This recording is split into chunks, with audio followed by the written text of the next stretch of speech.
Oi, pessoal. Vamos continuar então a explicação aqui da estrutura do artigo de opinião, tá? Nós vamos falar então um pouquinho do desenvolvimento, que fica ali pelo segundo ou terceiro parágrafo, tá?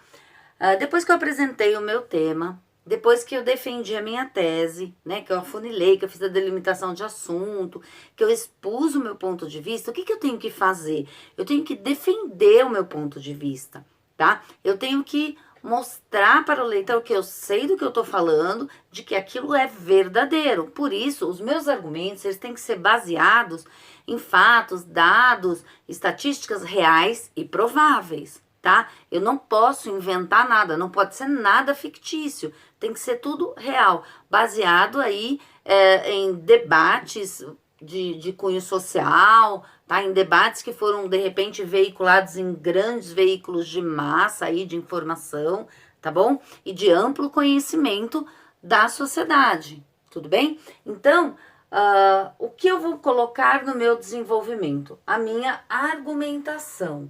Argumentar é debater ideias, é mostrar seu ponto de vista e reforçar esse ponto de vista por meio de algo provável, um dado, uma estatística, por exemplo, tá?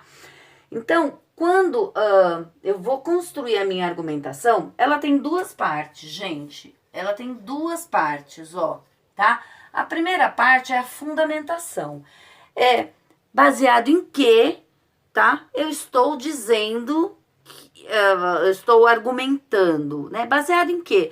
Eu estou baseado em fatos, tá? Em dados, em referências, em estatísticas, em estudiosos, em algum conteúdo disciplinar, né, que eu tenha na minha escola, por exemplo, que eu tenho ali na minha série, tá, em que eu estou estudando. Então, eu tenho que primeiro fundamentar. Em seguida, eu posso fazer uma análise desta fundamentação. O que é isso, gente? É a relação entre o meu fato, o meu dado, a referência e a tese, que foi aquela que eu apresentei lá, né? Aquela minha defesa, aquela minha opinião que eu apresentei lá, então, na minha introdução, tá bom, pessoal? Então, lembrem-se, eu posso construir um parágrafo com fundamentação e análise, 2 parágrafos com fundamentação e análise. Então, eu posso pegar um fato, por exemplo, no meu primeiro parágrafo da argumentação do desenvolvimento, eu posso pegar um fato e fazer uma relação desse fato com a minha tese, tá?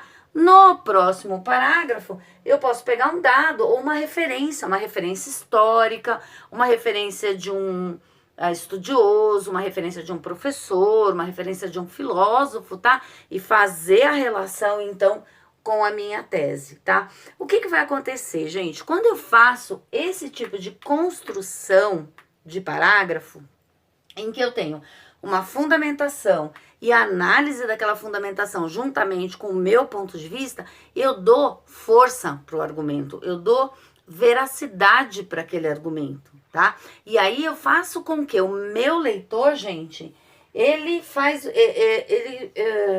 eu consiga convencer aquele leitor do que eu tô falando e ele concorde comigo, porque o meu artigo de opinião é um texto de convencimento, tá? Então eu tenho que persuadir o leitor, tá? Esse é o meu principal recurso quando eu estou montando, então, um parágrafo argumentativo, né? Eu tenho que pegar o principal recurso, que é o meu ponto de vista, juntar com os dados e as referências, né? E persuadir o leitor, sustentar aquilo que eu estou dizendo, aquilo que eu estou apresentando, aquele ponto de vista, aquele posicionamento que eu tenho, tá bom, gente?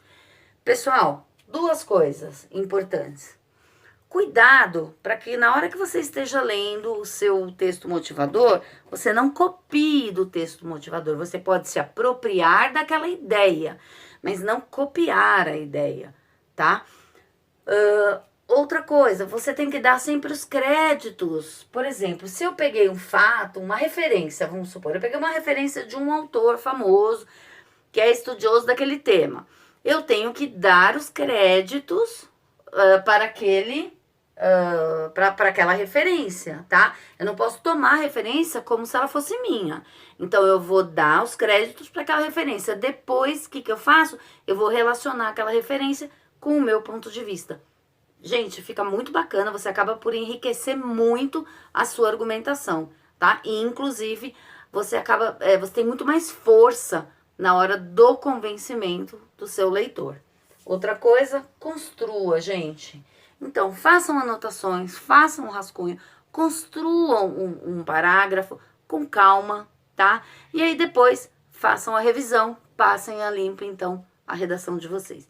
Espero que vocês tenham entendido, então, um pouquinho mais sobre construção de parágrafos argumentativos dentro do desenvolvimento do artigo de opinião. Beleza, pessoal?